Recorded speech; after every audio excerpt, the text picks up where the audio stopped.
It's great. The comparison between it's the same thing, broski. It's the same thing. If you see going into a game before balls have been kicked, playing for a draw versus City being a goal up and then playing for the win. They were leading you in the league, going to your ground. I get all that, but before the ball was even kicked, it was 0-0. They played for a draw with and that they were game. leading you in the league. We won the league. Go back. Go to the game today. Savinho finally has an output. Oh, wow. Fantastic. Two. Savinho was amazing. Goal and assist.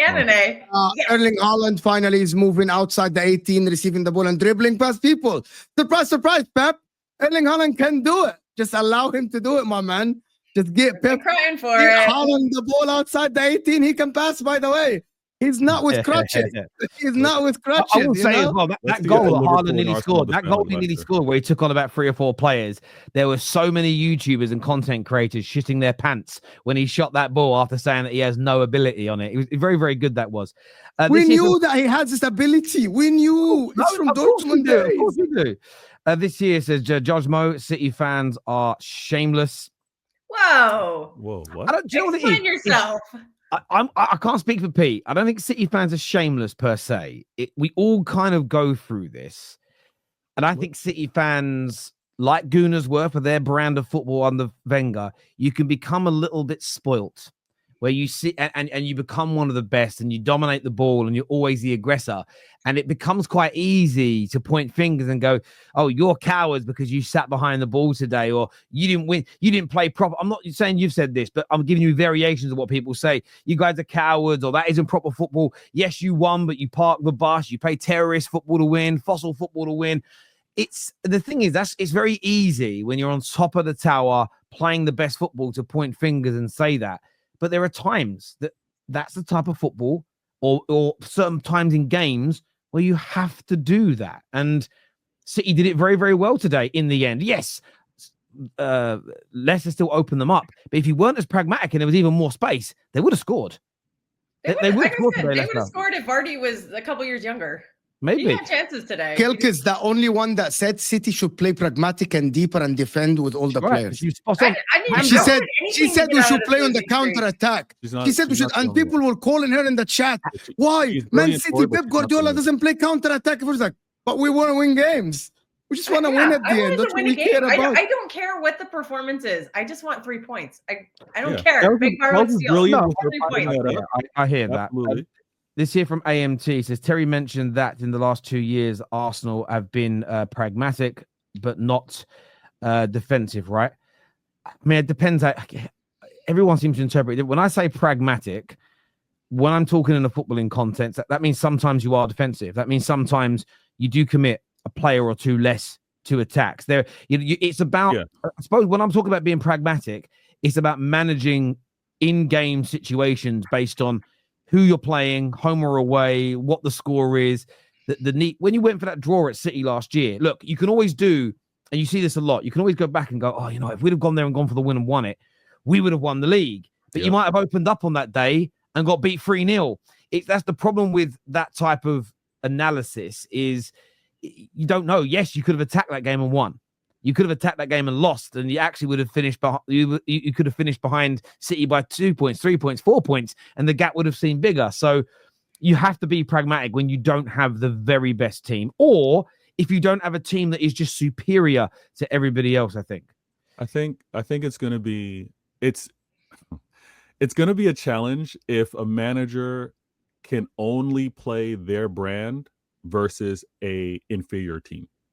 Right? There's going to be instances where a manager needs to have confidence in his squad and not just look at his squad and be like, I have the best 11, so I can play my style. Sometimes a manager is going to have confidence to play his brand, even though on paper he doesn't have the best 11 versus the next 11, right? Yeah. So when we point out, and again, going back to defensive and pragmatic, I think of pragmatic when, okay, maybe you don't commit as many people inside an attacking corner. Maybe you don't commit as many people on a counter because you may leave yourself exposed. But defensive, as City fans, we've always asked to be a lot more defensive in terms of how we're structured, how we track back. Yeah. And I happen to believe that there's to win the Prem, you have to show bravery. And I think Roger was just pointing out that They agree. weren't in that instance. No, I agree. And bravery isn't always being the aggressor. Sometimes bravery is about sitting back and absorbing and allowing the other team to have the ball, because in that particular moment, it's the best thing for you. There's a lot of bravery that goes into that. This super chat here says City fans are hypocrites. They also criticize Arsenal for defending with 10 men whilst leading the game. They did, to be fair. I do remember that. They did, to be fair. I guess some City fans did. And there's a lot of stones. There's a lot of stones. Terry, I got to say, Kels, Hamza, and I, we speak to all the City fans. That's why we come on the Football Terrace. We speak to all of them, and none of them criticized Arsenal for defending with 10 men. We did criticize that they surrendered the possession the way they did, because they were just, honestly, they would get the ball and just fling it forward, and you can't give City 45 plus minutes to try and get an equalizer. So that was the emphasis. Again, we three talked to all of the City fans. That's the criticism. Yeah, I hear you. Hamza, what did you make of today's win? Leicester could have, would have, should have. Bro, at the end of the day, they took 0 points. It doesn't matter. I took the 3 points. That's what matters. It just, listen, I was happy first. Like, to me, first Savio scored the goal. And to me, I just want to say, like, listen, Savio scored a goal. Savio scored a goal. Dribbles like Ronaldo. Shoots like Rivaldo. Savio scored a goal. Mwah. Savio scored a goal. Thank you very much. All these stats about Savio didn't score. Oh, it's going to the flow. No one cares about it. Savio was outstanding. Haaland was brilliant. When you had 1 in 13, we expected just a win. We just wanted a win. To me, I'm happy with the win. I don't mind how we win it, because I know this season we're weaker. First 9 games were brilliant. Last 9 games were poor. There's a lot of factors going on to it. But today's performance was like, listen, this is what the City teams I've seen before. They grind out result. They win that when they're not playing comfortably. That's what I expect. Not making mistakes. I know there's few mistakes that Vardy tried to make, whatever it is. Thank God they didn't score. We kept a clean sheet in that stadium, you know, kept a clean sheet. Liverpool played them last time. Us Liverpool fans, they played well against Liverpool. They scored against Liverpool. We kept a clean sheet. I think it was outstanding. I think I'm happy today that Pep Guardiola, all this rant about, oh, we can't win a game, oh, Leicester gonna beat us, oh, City. Listen, it's now, we've turned it around. The season could start like from now on.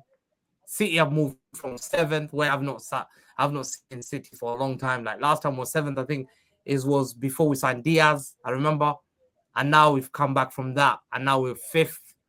We're pushing for that position game by game. I think the performance by the Haaland was outstanding. I think Haaland was brilliant. Especially, he lost the confidence the last game. He came in today. He was working very hard. Phil Foden, I think he had a good game. I think KDB won his best. Don't lie now. Don't lie. Don't lie now. Stop lying now. Don't lie. I think Phil Foden beginning. Start the game. Yeah, start the game. He had one shot. I don't think it was a good game. Hamza, I've got a few questions That's why he for you, got the Hamza. hook instead of KDB. Yeah, Hamza, I've got a few questions for you. You said that 3 points all that matters. Are you talking in general in football, that's all that matters? Or are you talking specifically about the context of your situation now? The context in the situation, I think 1 in 13, making mistakes when you're winning, and we're conceding goals. Some games, you're just like United game. You make individual errors, cost you that game, you lose that game. Poor United side. You make an error against, what's the name, Everton. They couldn't have scored that goal. But these little errors, Sporting Lisbon, 2 penalties you gave away, final, individual mistakes. I'm glad. Yeah, Vardy's had a lot of those lately. Yeah, Vardy, Walker. And Nunes. Yeah, they've been responsible for a lot of the individual mistakes. Within Aston Villa, 15 seconds. Remember that? We gave the ball. Yeah. But that individual mistake. Why do you feel, Hamza, though? Why do you personally feel there's been so many mistakes in this bad run?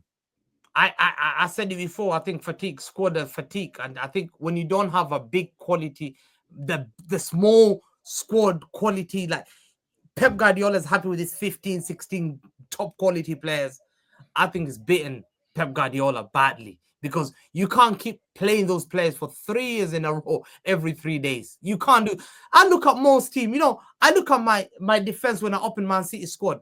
It's a joke. It's like if you don't increase I get your point. If you don't increase your squad size this summer, the fact that you're not going to get a preseason because of the World Club Cup, are you concerned about how you will perform next season because you're going to have no break?